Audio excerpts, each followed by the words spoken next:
മലയാള cinema ശ്വാസവായു പോലെയുള്ള മലയാളിക്ക് മലയാള സിനിമയിലെ ഡയലോഗ്സിൽ നിന്നുള്ള ഇംഗ്ലീഷ് പഠനം. അതെ, ഇന്ന് നമ്മുടെ ഒരു കൂട്ടം ഇംഗ്ലീഷ് ഡയലോഗ്സ് ഉണ്ട്. മലയാള സിനിമയുടെ ഡയലോഗ്സിൽ നിന്നുള്ള ഇംഗ്ലീഷ് പഠനം. നമ്മൾ ഒരുപാട് മലയാളം ഫേമസ് ആയിട്ടുള്ള വാചകങ്ങൾ നമ്മുടെ നിത്യജീവിതത്തിൽ ഉപയോഗിക്കാറുണ്ട് അല്ലെ, സാഹചര്യത്തിന് അനുസരിച്ച്. അപ്പൊ ആ സെന്റൻസസിൽ നിന്നാണ്, ആ വാചകങ്ങളിൽ നിന്നാണ് നമ്മൾ ഇന്ന് ഇംഗ്ലീഷ് പഠിക്കാൻ പോകുന്നത്. തയ്യാറായോ? ആദ്യത്തിൽ നിന്ന് തുടങ്ങാം. നാടോടിക്കാറ്റ് എന്ന സിനിമയിലെ വളരെ ഫേമസ് ആയിട്ടുള്ള ഡയലോഗാണിത്. നിങ്ങൾക്കറിയാം, സീനിൽ ദാസനും വിജയനുമാണ്. ഡയലോഗ് ഇതാണ്: എല്ലാത്തിനും അതിൻ്റെതായ സമയമുണ്ട് ദാസ. എന്താണ്? എല്ലാത്തിനും അതിൻ്റെതായ സമയമുണ്ട് ദാസ. സത്യം പറഞ്ഞാൽ ഈ വാചകത്തിന് കൃത്യമായും അനുയോജ്യമായ ഒരു ഫ്രേസ് തന്നെ ഇംഗ്ലീഷിലുണ്ട്. അതെന്താണെന്ന് ഞാൻ പറയട്ടെ. There is a time for everything. There is a time for everything. എല്ലാത്തിനും അതിൻ്റെതായ സമയമുണ്ട് ദാസ. മലയാളത്തിലെ സെന്റൻസ് നമ്മളത് ഇംഗ്ലീഷിലേക്ക് കൺവേർട്ട് ചെയ്ത് കഴിയുമ്പോണ്ടല്ലോ, നമുക്ക് വാക്കിനെ വാക്കോട് ട്രാൻസ്ലേറ്റ് ചെയ്യാൻ പറ്റില്ല. കാരണം അങ്ങനെയാണെങ്കിൽ അർത്ഥം മാറും. എല്ലാത്തിനും അതിൻ്റെതായ സമയമുണ്ട് ദാസ. അതിന്റെ ഇംഗ്ലീഷ് സെന്റൻസ് ആണ് there is a time for everything. ജീവിതത്തിലെ പല സാഹചര്യങ്ങളിലും നമുക്കിത് ഉപയോഗിക്കാം. നമ്മളോട് ആരെങ്കിലും വന്ന് ചോദിക്കുവാണ്, അല്ലെങ്കിൽ കുട്ടികളെ നിർബന്ധം പിടിക്കത്തില്ലേ, അത് വേണം ഇത് വേണം എന്നൊക്കെ. അപ്പൊ പറയാം, ഇപ്പോഴല്ല, not now, there is a time for everything. അടുത്തത് വളരെ രസമുള്ള ഒന്നാണ്. യോധ എന്ന സിനിമയിലെ ഒരു ഡയലോഗാണ്. അരിഷ്ടമൂട്ടിൽ അപ്പുക്കുട്ടൻ ഒരു വലിയ ചെസ് ഗെയിമിന് വേണ്ടി തയ്യാറെടുത്തുകൊണ്ടിരിക്കുകയാണ്. അപ്പോൾ നടക്കുന്ന ഒരു ഡയലോഗാണ് നമ്മൾ എപ്പോഴും ഉപയോഗിക്കാറുണ്ട്. എന്താണ്? അശോകന് ക്ഷീണമാവാം. അശോകന് ക്ഷീണമാവാം ഇച്ചിരി കുഴപ്പിക്കലുമാണ് അല്ലെ, നമ്മളത് ഇംഗ്ലീഷിലേക്ക് മാറ്റുമ്പോൾ. അശോകന് ക്ഷീണമാവാം. ക്ഷീണം, ഒരാൾക്ക് ക്ഷീണമാവാം എന്ന് പറയുന്നതാണ്. ക്ഷീണം എന്ന് പറഞ്ഞാൽ എന്താണ്? ക്ഷീണത്തിന്റെ ഇംഗ്ലീഷ് എന്താണ്? ടയർ അല്ലെ. അശോകൻ ക്ഷീണം, ടയർ. അപ്പോ അശോകൻ ടയർ. അശോകന് ക്ഷീണമാവാം എന്ന് പറയുമ്പോൾ Ashokan can be tired. Ashokan can be tired. അപ്പൊ ഒരാൾക്ക് എങ്ങനെയുണ്ടെന്ന് ചോദിക്കുമ്പോൾ അവർക്ക് വയ്യ എന്ന് പറയുകയാണെങ്കിൽ, അവർക്ക് ക്ഷീണമാണ് എന്ന് പറയുകയാണെങ്കിൽ നമ്മൾ എന്ത് പറയും? The person is tired. അയാൾക്ക് ക്ഷീണമാണോ എന്ന് ചോദിച്ചാൽ നമ്മൾ എന്ത് പറയും? ക്ഷീണമായിരിക്കും അല്ലെ. The person can be tired. ഇവിടെ അശോകന് ക്ഷീണമാകാം എന്ന് സർക്കാസ്റ്റിക്കലി ആണ് പറയുന്നതെങ്കിലും നമ്മൾ ഇംഗ്ലീഷിൽ പറയുമ്പോൾ അതിന്റെ ഹ്യൂമർ മുഴുവൻ പോയി. Ashokan can be tired. അടുത്തത് നോക്കാം. അടുത്തത് കുറച്ച് സീരിയസ് ആണ്. ഒരു വടക്കൻ വീരഗാഥ എന്ന സിനിമയിലെ ഡയലോഗാണ്. മമ്മൂട്ടിയുടെ ക്യാരക്ടർ ചന്തു പറയുന്നതാണ്. നിങ്ങൾക്കൊക്കെ അറിയാം, ഞാൻ ഇത്രയൊന്നും പറയേണ്ട കാര്യമില്ല. ചന്തുവിനെ തോൽപ്പിക്കാൻ ആവില്ല മക്കളെ. ചന്തുവിനെ തോൽപ്പിക്കാൻ ആവില്ല മക്കളെ. അപ്പൊ എന്താണ് ചന്തുവിനെ തോൽപ്പിക്കുക എന്ന് പറഞ്ഞാൽ ടു ഡിഫീറ്റ്. നമ്മളൊരാളെ തോൽപ്പിക്കുക എന്ന് പറഞ്ഞാൽ ടു ഡിഫീറ്റ് എന്നാ പറയുന്നത്. തോൽവിയുടെ ഇംഗ്ലീഷോ ഡിഫീറ്റ്. തോൽപ്പിക്കുക, ടു ഡിഫീറ്റ്. അപ്പൊ ഇപ്പൊ ഏകദേശം സെന്റൻസിന്റെ ഘടന കിട്ടിയില്ലേ? ചന്തുവിനെ തോൽപ്പിക്കാൻ ആവില്ല മക്കളെ.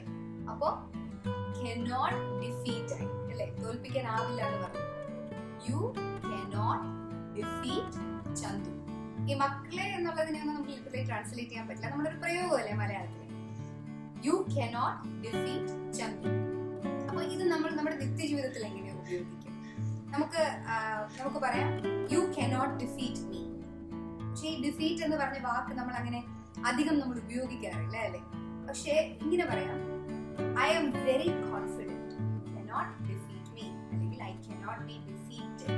അപ്പം അത് ഒരു ജയം തോൽവി എന്നതിലുപരി I am very confident I cannot be defeated. അപ്പൊ എന്റെ കോൺഫിഡൻസിനെ പറയാൻ വേണ്ടിയിട്ടും നമുക്ക് ആ സെന്റൻസ് ഉപയോഗിക്കാം. അപ്പൊ അതുപോലെയുള്ളത് വരുമ്പോ ചന്തുവിനെ തോൽപ്പിക്കാനാവില്ല മക്കളെയാണ് ഓർക്കേണ്ടത്. അടുത്തത് അഴകിയ രാവണൻ എന്ന സിനിമയിലെ ഡയലോഗാണ്. അവിടെ കല്യാണം, ഇവിടെ പാലുകാച്ച്. അവിടെ കല്യാണം, ഇവിടെ പാലുകാച്ച്. അവിടെ ഒരു കാര്യം നടക്കുമ്പോൾ ഇവിടെ മറ്റൊരു കാര്യം നടക്കുന്നു എന്നുള്ളതാണ് നമുക്ക് പറയേണ്ടത്. അങ്ങനെയുള്ള കോണ്ടെക്സ്റ്റിൽ വരുമ്പോഴാണ് നമുക്കിത് ഉപയോഗിക്കേണ്ടത്.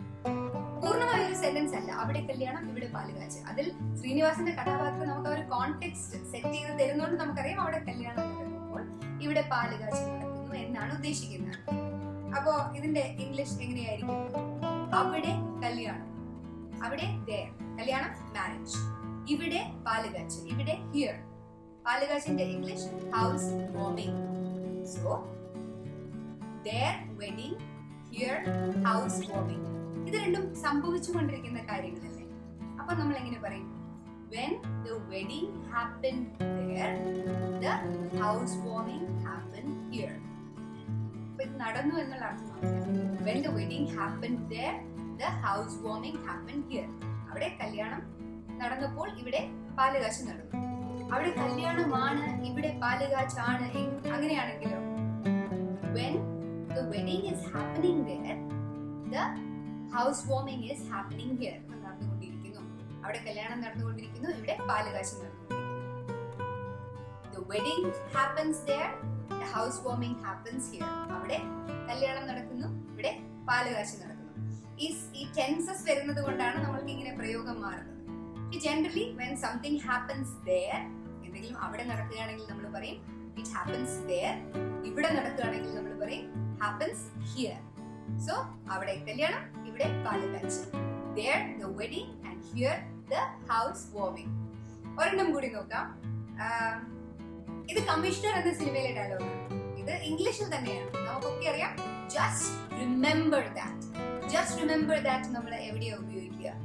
നമ്മള് ഉദാഹരണത്തിന് നമ്മൾ വീട്ടിലിരിക്കുകയാണ്. നമ്മൾ വീട്ടിൽ പറയും ഞാന് പുറത്തേക്ക് പോവാണ്, അടുപ്പിൽ പാലിരിപ്പുണ്ട്, അത് ഓഫ് ചെയ്യണം, മറക്കരുത്. Okay, just remember that. Okay പറയും. There is milk, getting boiled. It's on the stove.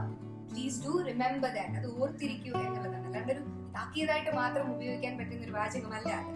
Just remember that. നമ്മളിപ്പം ഒരു പരീക്ഷ എഴുതാൻ പോവുകയാണെങ്കിൽ നമുക്ക് ഒരു വ്യക്തിയോട് പറയാം, വളരെ സമാധാനമായിട്ട് ശ്രദ്ധയോടുകൂടി ഇന്ന് എക്സാം എഴുതുക. Be at ease and please make sure that you're not all worried. So just remember that. Okay? അല്ലെങ്കിൽ നമുക്ക് പറയാം 7 മണിക്ക് അവിടെ ബസ് വരും. Just remember that. The bus will come there at 7 o'clock. Just remember that.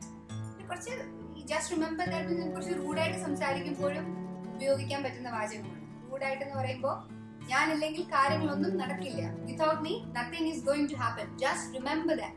ഇത് കുറച്ച് കൂടുതൽ aggressive ആയിട്ടുള്ള സിറ്റുവേഷനിൽ ഉപയോഗിക്കുന്ന വാചകമാണ്. But just remember that. എന്നാലും ഇന്നത്തെ സിനിമയിലെ വാചകങ്ങൾ അതിൽ നിന്നുള്ള ഇംഗ്ലീഷിന്റെ അവസാനിക്കുന്നു. ഇനിയും ഉണ്ടാവും ഒരു കൂട്ടം സിനിമയിലെ വാചകങ്ങളുമായി സിമ്പിൾ ഇംഗ്ലീഷിലൂടെ നമുക്ക് വീണ്ടും കാണാം.